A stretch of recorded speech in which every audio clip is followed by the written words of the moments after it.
Fire was the first element that humans truly mastered. Evidence of humans using fire in some way, shape, or form can be found as far back as 1 million years ago. And yet, despite this, fire both fascinates and terrifies us to our very core. And as we shall see, fire is often at the center of some truly baffling and unsolved mysteries. Mysteries that still continue to smolder even after the flames have died out. A blue van. The January 2025 Palisades wildfire was a painful and tragic reminder that even in the modern era, the primitive element of fire can still be a destructive force. The world was shocked and horrified by images of the complete and utter devastation that was caused by the raging inferno. However, one image has sparked not a sympathetic conversation, but an unexpected mystery. The image in question, taken in the fire's aftermath, shows a light baby blue colored 1970s era Volkswagen van parked in the middle of a blackened street surrounded by the husks of burned out buildings and cars.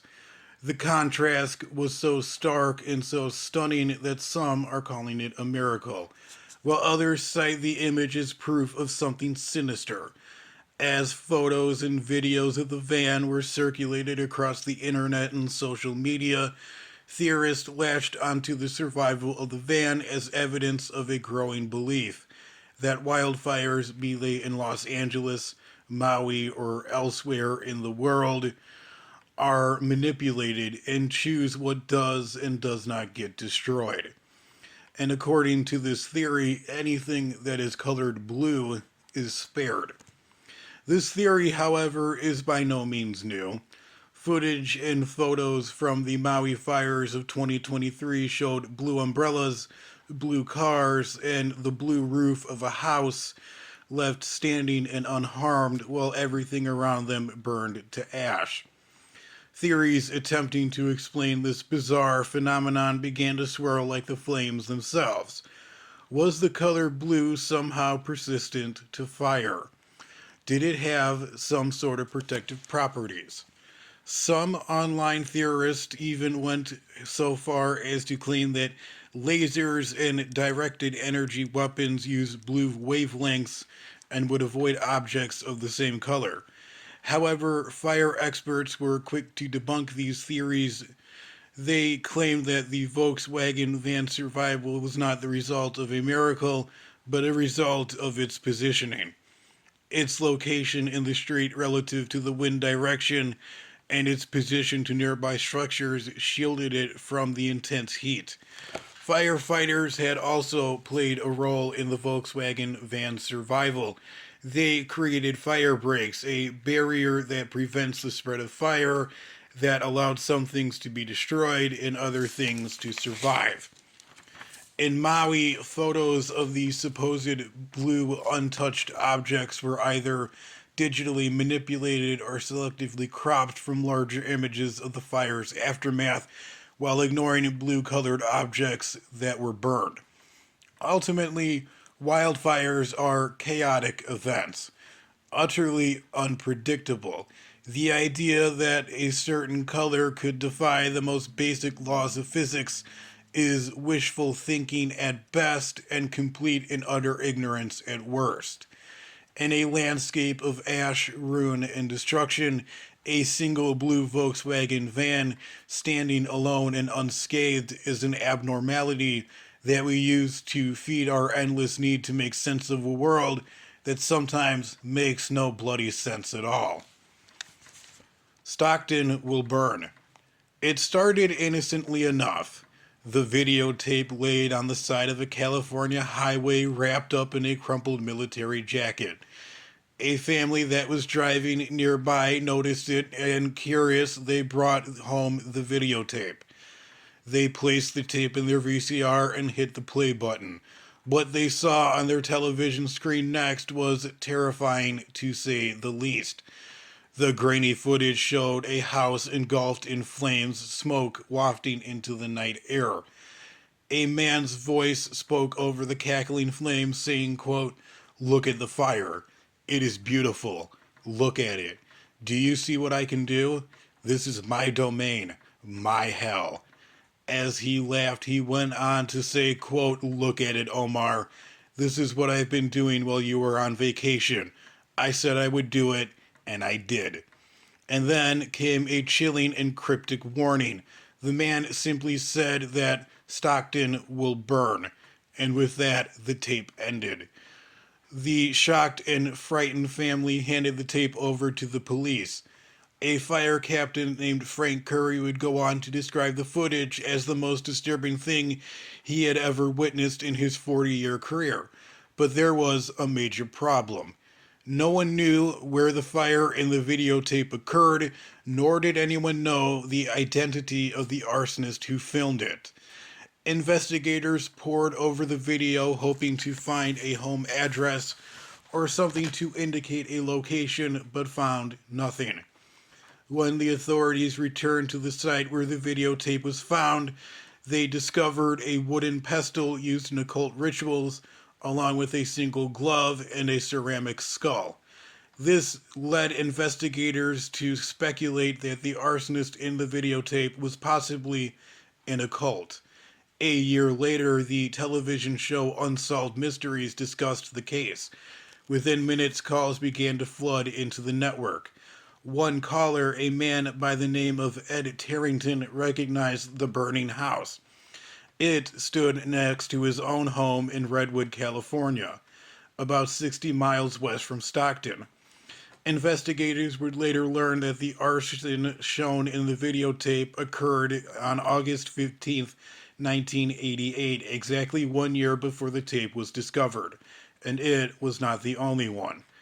10 other homes in Emerald Lake, California were burned between 1987 and 1988. Many of these homes were under construction. Messages such as "no more homes" were scrawled on their walls. The second caller identified the individual named Omar. He turned out to be a 17-year-old kid. Under questioning, Omar named the arsonist in the videotape, his friend John, a 19-year-old from Redwood City, California. John was a troubled young man. He was obsessed with fire. His house contained knives and the remains of animals, and a scrapbook of newspaper clippings about the fires. John confessed to setting the fire in the videotape. John was sent to a psychiatric facility in order to register as an arsonist and will remain so until he is 30. Omar was sentenced to juvenile detention. There were no bones. The fire that occurred on Christmas Eve in December of 1945 at the Sauter family home in Fayetteville, West Virginia, was a shocking event. The flames spread fast, completely consuming the two-story house within an hour. George and Jenny Sauter and their 4 children managed to escape, but 5 of the children, Maurice, Martha, Louis, Jenny, and Betty, were trapped upstairs. Frantic rescue attempts failed.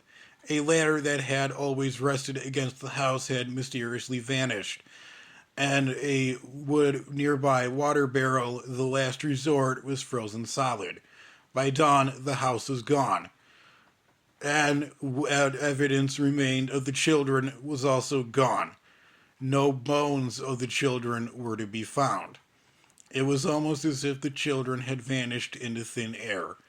Firefighters at the scene suggested that the fire consumed them completely.